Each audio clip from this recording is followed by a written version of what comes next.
Mamas, Michelle Noble here, the Calmer Mom Coach. And as you can see, probably if you've watched a few of these videos, I'm getting further and further away from this reality's definition of professionalism in order to get my videos made and out there in the world and hopefully be not only a contribution to you in your mama journey, but also an invitation to change and possibility and what haven't you even considered yet that could be just this bright, shining new way of experiencing your life and your living and your kids and everything that you're hoping to create. So here I am on my exercise bike in our lovely garage. The funny thing too is I tried to make this video a few days ago when we were out driving around shopping. I looked much better then. And somehow the phone deleted it. I couldn't get it posted, or I did something and deleted it. So this is round two.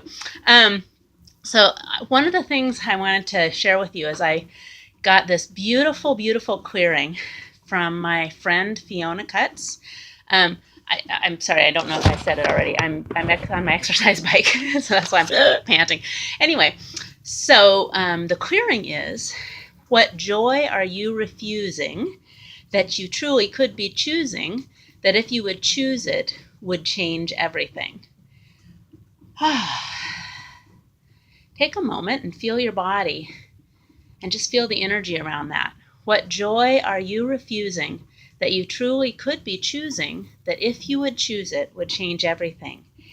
And I've really been aware more and more lately that what goes on for me when I'm home with my kids all day, and some of you may be home with your kids a lot over this winter break, is what I call busy board.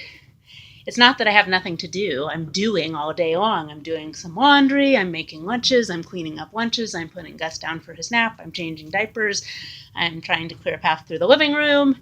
I'm doing. And that doing, but that doing doesn't feel like creating. It doesn't feel like being involved in the sorts of things that really feed my soul. And so I'm bored at the same time as I'm doing. And that leads to all sorts of fun, like the resentment flu, micromanaging my children, overreacting to things my husband says, slipping into, I hate me, I hate the world, I'm screwing this all up, why can't I get it right? Other fun, exciting things to keep myself entertained, instead of looking at, what joy am I refusing that I truly could be choosing, that if I would choose it, would change everything? And the point isn't necessarily to come up with an answer or a conclusion. I mean, some of the things I've noticed is like, wow, some of this time maybe I could be listening to a podcast. So that's kind of a simple, like, kind of fits really nicely in this reality thing that I could be choosing, or you could be choosing if that works for you, while you're bopping around the house working on things. Some of it might be letting go of some of my points of view about controlling what the kids are doing. Like if I have stories about whether it's okay for them to be having screen time, or that I should be creating some kind of great, like, mini winter festival camp productive learning experience while they're home, or I should be keeping them up on their reading or their math or their skills. And not that I couldn't do those things and do them in joy. I mean, maybe there's a way to do things, take my kids out and about, that would be really fun.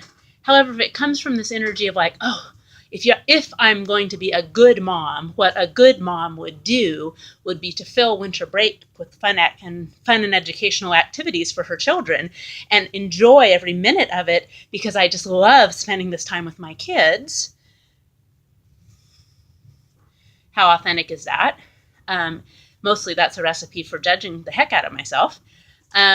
Or I could go to, wow, look at all the posts on Facebook about how hard winter break with my kids are. So I'm going to pick up on that energy of getting through it and what can I do to get through it. That being with my kids means sacrificing my own joy, and I'm going to get through that. That's another place I could go to. Did you notice none of that felt really very joyful? So, what else is possible? What joy could I be choosing?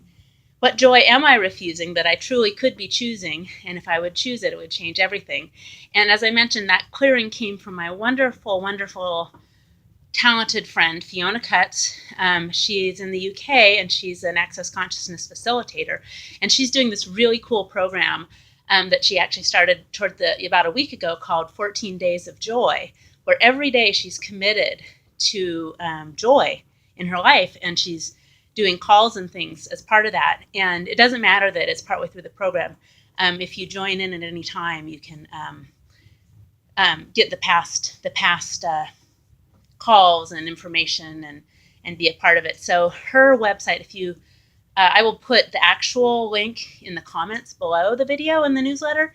But if you Google Fiona, I think it's FionaCutts.com, Fiona, Fiona, Cutts, CUTTS.com, and go through it. I'm sure she's got a link through into her program. So I'd encourage you to check that out if you are wondering what joy you are refusing that you truly could be choosing, and if you would choose it, it would change everything. And in any case, ask and wonder and explore the energy of a possibility beyond what is happening right now that may not look like anything I've said at all. And it may not look like anything you've ever seen on a Facebook post or some mom friend has mentioned. It may not look like anything that you've ever imagined, and yet it may show up like magic. So as I've mentioned before, in Access, there's what they call the clearing statement, and you can go to clearingstatement.com to learn more about it. But just if you can just take in that this is a wonderful, like a magic wand that helps kind of just like, it just clears everything, resets everything. Every place where you've really bought into your current stories about refusing joy, it clears that out. And usually it could do it in just one amazing shot and everything would change. Most of us are more committed to our limitations than that. So you may have to run it a few times, but I'm going to run this joy clearing statement one more time. I'm going to add in the clearing statement at the end. And if you want to, you could actually take that and put it on a loop on your phone and run it through the rest of this week and beyond, and see what shows up. You can just put it on really quietly. And I wonder if, some of those times when you check in and you find you're busy bored, if you had that clearing statement running in the background, what might change? I keep fixing my hair because it's so crazy here. But okay, so here it is. Ready? What joy are you refusing that you truly could be choosing, that if you would choose it would change everything? And everything that is times a godzillion, will you just destroy and uncreate it? Right, wrong, good and bad, hot and pock, all nine shorts, boys and beyonds.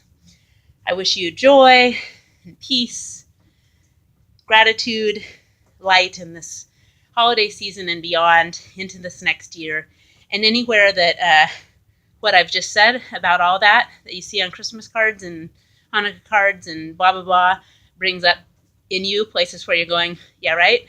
Just destroy it and create all that. What else is possible? Right, wrong, good and bad, pod and pock, all nine shorts, boys and beyonds. All right, mamas, I'm rooting for you. See you next week.